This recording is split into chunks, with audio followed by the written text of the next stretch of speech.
भाई साहब एक समोसे का टोकन देना। लाइए भाई साहब, लाइए, ये लीजिए भाई साहब।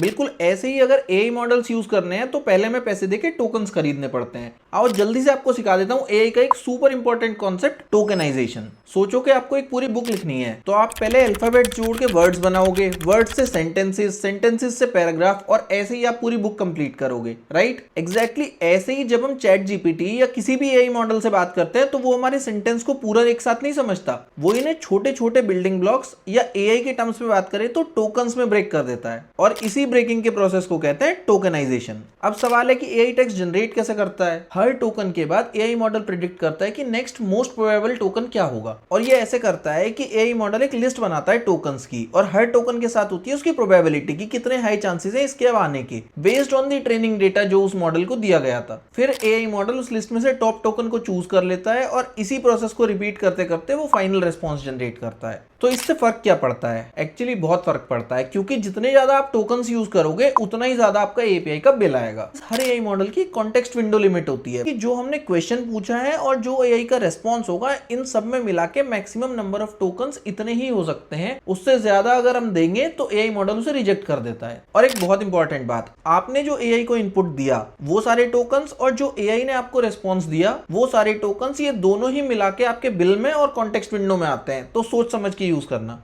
और जरूरी नहीं है कि एक इंग्लिश का वर्ड हमेशा एक ही टोकन होगा, कभी कभी अगर वर्ड बड़ा होता है तो हो सकता है 2 टोकन का स्पेस ले रहा हो। एग्जांपल के लिए आप ये समझ सकते हो कि 10 टोकन में लगभग 7 वर्ड्स आते हैं ऑन एन एवरेज। और आप ओपन एआई प्लेग्राउंड पे जाके अपना टेक्स्ट इंसर्ट करके देख भी सकते हैं कि एआई मॉडल उसे किस तरीके से टोकन्स में ब्रेक करेगा। सीखने के लिए ये सुपर हेल्पफुल टूल है, और ये कोई स्टैंडर्डाइज नहीं है, मतलब जितने भी एआई मॉडल्स होते हैं सबके अपने सेट ऑफ टोकन्स होते हैं। अगर आप अपने या किसी कंपनी के लिए कोई प्रोजेक्ट बना रहे हो तो टिक टोकन नाम की एक लाइब्रेरी होती है, ये आपको एपीआई कॉल भेजने से पहले ही बता देती है कि इसमें अप्रोक्सीमेटली कितने टोकन्स यूज होंगे। इसे जरूर ट्राई करके देखना। नेक्स्ट टाइम जब भी आप एपीआई मॉडल से बात करो तो याद रखना आप उससे वर्ड्स में नहीं टोकन्स में बात कर रहे हो। एआई मॉडल को वर्ड्स या सेंटेंसेस समझ ही नहीं आते, उसे बस ये समझ आता है कि किस सीक्वेंस के बाद किस टोकन के आने की सबसे ज्यादा प्रोबेबिलिटी है। समझ आया तो कमेंट्स में बताओ कि जनरेटिव एआई कितने टोकन्स में स्प्लिट होगा। And do follow and subscribe for more such videos.